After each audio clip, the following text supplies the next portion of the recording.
देखो दीपाली, अगर इस बार भी तुमने मुझे बेटा मेरा वारिस नहीं दिया तो मैं तुम्हें हमेशा हमेशा के लिए छोड़कर दूसरी शादी करने में ज़रा भी देर नहीं करूँगा।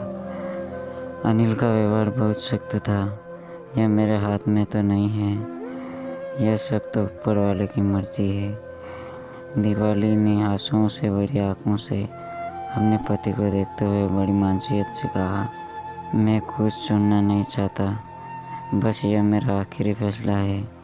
वह दीपाली को इस तरह कह रहा था जैसे वह अपनी किस्मत की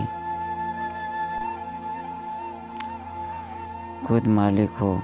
और फिर अनिल अपनी पत्नी दीपाली को घूरते हुए घर से बाहर चला गया। मेरे ईश्वर, बेशक तू सब कुछ संभालने वाला है, बस तू ही मेरी रक्षा करना। दीपाली ने निगाहें आसमान की तरफ उठाकर कहा। वह काफ़ी देर तक इसी हालत में रही। ख्यालों और सोचों ने उसे घेरे में ले लिया। वह अलग सोचों में उलझी हुई थी। आखिर काफ़ी सोच विचार के बाद उसने एक बहुत बड़ा और ख़तरनाक फैसला कर लिया। दीपाली और अनिल के शादी के कुछ हुआ, शायद उसे बेटा चाहिए था। इसी तरह दीपाली की ज़िंदगी की खुशियाँ भी असाधारण साबित हुई। दीपाली ने पिंकी की पैदाइश के 1.5 साल बाद एक और बेटी को जन्म देकर खुद को अनिल की नज़रों में गिरा दिया था। इस तरह आए रोज़ अनिल की बेरुखी बढ़ती चलेगी। उसे जब मौका मिलता तो वह दीपाली को ताने देकर चला जाता था। दीपाली खामोशी बर्दाश्त करती रही। उसे एक दिन सदियों के बराबर लगता। यहीं उसकी तड़पती सिसकती जिंदगी गुजर रही थी। दीपाली एक बार फिर प्रेग्नेंट हो गई और इस बार फिर उसने एक बेटी को जन्म दिया। लेकिन जन्म देने के कुछ ही दिन बाद ही वह बेटी भगवान को प्यारी हो गई। अनिल ने इस पर किसी दुख या गम का इजहार नहीं किया। गुजरते समय के साथ साथ अनिल भी बिगड़ता चला गया।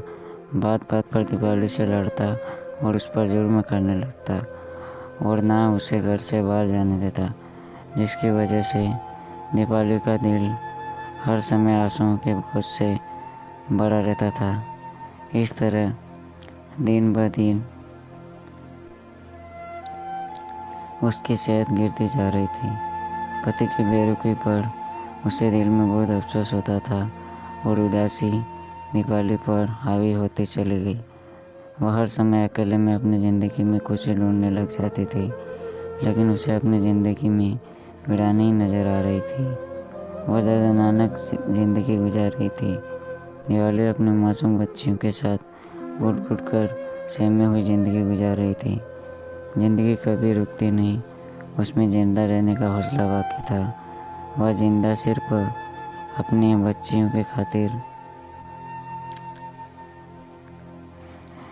रही थी। एक दिन दीपाली की छोटी बहन बहुत बीमार हुई। दीपाली उसका इलाज कराना चाहती थी, मगर उसके पास पैसे नहीं थे। मजबूर होकर उसने पड़ोसन से उधार पैसे लिए और अनिल को बताए बिना अपनी बेटी को डॉक्टर के पास इलाज के लिए ले गई। वह अच्छी दवाई ना मिलने की वजह से कई दिन तक बीमार रही। उसकी जान के लाले पड़ गए। वह बीमारी की वजह से बहुत कमज़ोर हो गई थी और कुछ ही दिन में अपने बहन से जा मिली। रो रो कर दीपावली की आंखों में आंसू सूख गए।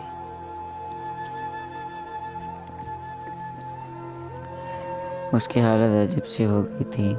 वह चुपचाप बैठी सपनों में घूमती रहती थी। उसने अपने आसपास के माहौल से कोई मतलब नहीं था। उसने दर्द के भावों में मायूसी झलक रही थी। उसके दिल पर बहुत बड़ा दुख गुजरा, लेकिन अनिल ने उसके दुख के पल में 2 शब्द हमदर्दी के नहीं बोले जाने। वह किस मिट्टी का बना हुआ था। उसे दीपावली की कोई परवाह नहीं थी। दीपावली के दुखों में आए दिन बढ़ोतरी होती चली गई। अनिल जितने देर घर से बाहर रहता, दीपावली सुकून से रहती थी, मगर उसके घर आते ही दीपावली का चैन सुकून खत्म हो जाता था। वह घर से आते ही लड़ना झगड़ना शुरू कर देता था। जरा सी बात पर तूफान खड़ा कर देता था। उसका रोज़ का काम हो गया था। दीपाली भी इस आग में खामोशी से तड़पती रही। हर गुजरते दिन के साथ उसकी ज़िंदगी नर्क बदतर होती चली गई। वह दिन में दिन 1000 बार मरती और जिंदा होती। बस वह सब्र का दामन हाथ में थामे ज़िंदगी की गाड़ी खींच रही थी। ऊपर वाले ने शायद उसे परीक्षा के लिए चुन लिया था, मगर वह भी हिम्मतदार औरत थी।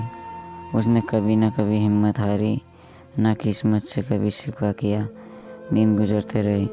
दीपाली एक बार फिर प्रेग्नेंट थी, मगर खुशी के बजाय उसकी आंखों में बेचैनी बढ़ने लगी। अगर इस बार बेटा नहीं हुआ तो वह क्या करेगी, उस पर जाने क्या बीतेगी, यह सोच के उसको सुगड़ने पर मजबूर कर रही थी। उसके चेहरे के डर के साए ने घेर रखा था। उसे दुखों और गमों ने कमज़ोर कर दिया, मगर उसने हजारों गम उठाने के बावजूद भी अपनी किस्मत से कोई शिकवा नहीं किया और ना ही कभी मायूस हुई। उसे अपने ईश्वर पर पूरा भरोसा था। उसने अपने ईश्वर की याद को कभी अपने दिल और दिमाग से कभी नहीं निकाला। एक दिन दीपाली और सागर एक साथ बैठे हुए थे कि अचानक अनिल ने कहा कि अगर इस बार तुमने बेटा नहीं दिया तो तुम्हारे लिए कुछ अच्छा नहीं होगा। उसका व्यवहार जहर की तरह था।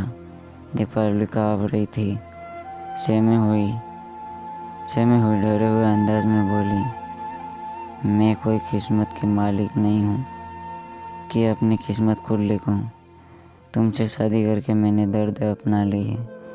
अनिल शादी वाले दिन को कोसने लगा, मेरा कसूर क्या है? दीपावली डरी हुई सी बोली। अनिल का दिल चाह रहा है कि वह दीपावली के बाल पकड़कर उसका सर दीवार में दर्द दे। मारे गुस्से अनिल की हालत बहुत बुरी हो गई थी। जानो उन वक्त उसको दीपावली पर कैसे तरस आया। बस वह साला बरसाती निगाहों से उसे घूरकर घर से बाहर निकाल दिया। दीपावली ने बहुत देर सोचने के बाद यह फैसला लिया कि वह फुर्सत में जाकर अपना चेकअप करवाएगी। अगर उसे बेटा होने की खबर मिली तो वह अपनी बेटी पिंकी समेत जहर खाकर अपनी ज़िंदगी खत्म कर देगी। अगले दिन वह सुबह सवेरे उठी, अनिल को नाश्ता करवाकर काम पर भेजकर फिर वो दाई ममता के साथ डॉक्टर के पास जाने को तैयार हुई।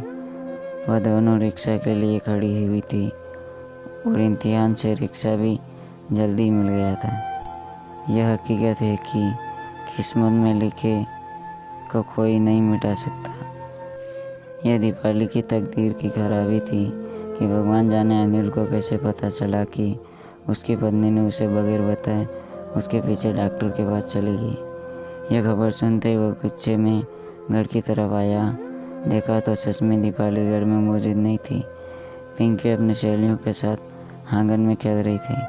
अनिल ने आवा देखा न था। मासूम पिंकी को रुई की तरह बेरहमी से ज़मीन पर पटक दिया तो पिंकी की दोस्त भागम भाग दौड़ती हुई वहाँ से चली गई। दूसरी तरफ दिवाली हॉस्पिटल पहुँच चुकी थी।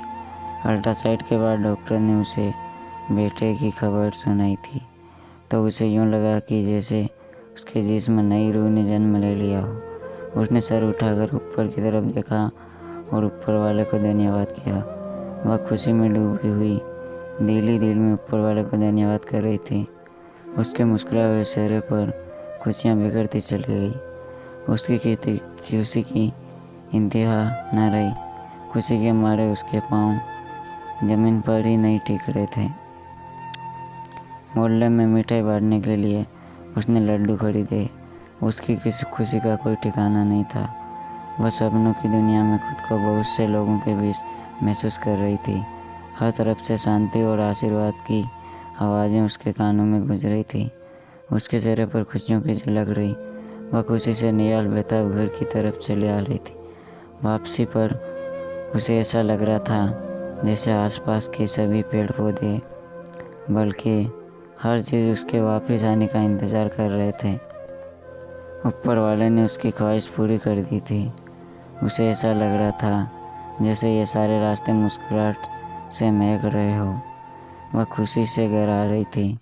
मगर उसे इस बात का बिल्कुल भी अंदाज़ा ही नहीं था कि उस पर कौन सी क़यामत आने वाली।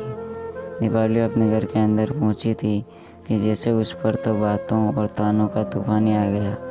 अनिल ने उसे देखते ही गुस्से से भड़क उठा। उसके रंगे तन गई। आज मैं तेरे टुकड़े टुकड़े करके भूखे कुत्तों के आगे डाल दूंगा। मेरे पीछे मेरी इज्जत की अर्थी निकालती फिरती है।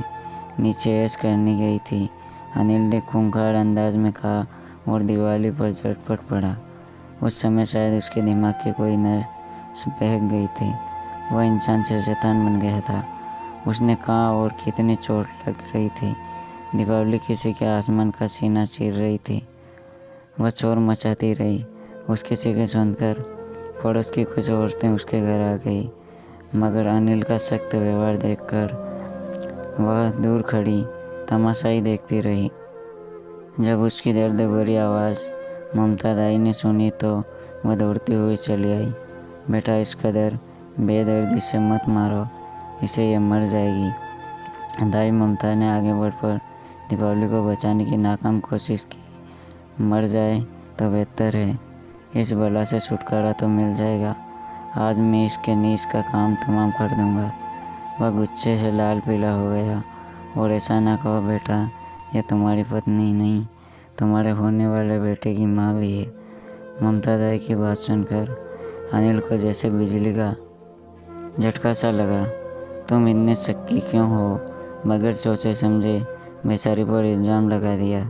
फिर ममता दाई किसी मशीन की तरह स्टार्ट हुई और उसने सारी बात बता दी।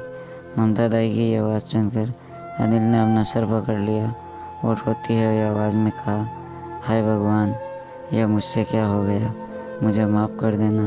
और फिर सेकंड हज़ारों हिस्से में ज़मीन पर बेसुध पड़ी दिवाली की तरह मुड़ा, जो दर्द से तड़प तड़प कर मर गई थी। उसके हाथ पांव फूल चुके थे। दूसरे ही पल अनिल अपनी पत्नी के साथ हमदर्दी भरे व्यवहार से बात करने लगा। पहले तो उसे कुछ समझ नहीं आया। जब तक वह समझा तब तक बहुत देर हो चुकी थी। दीपावली की आंखों के आगे अंधेरा छा चुका था और वह उसे छोड़कर चल बची थी।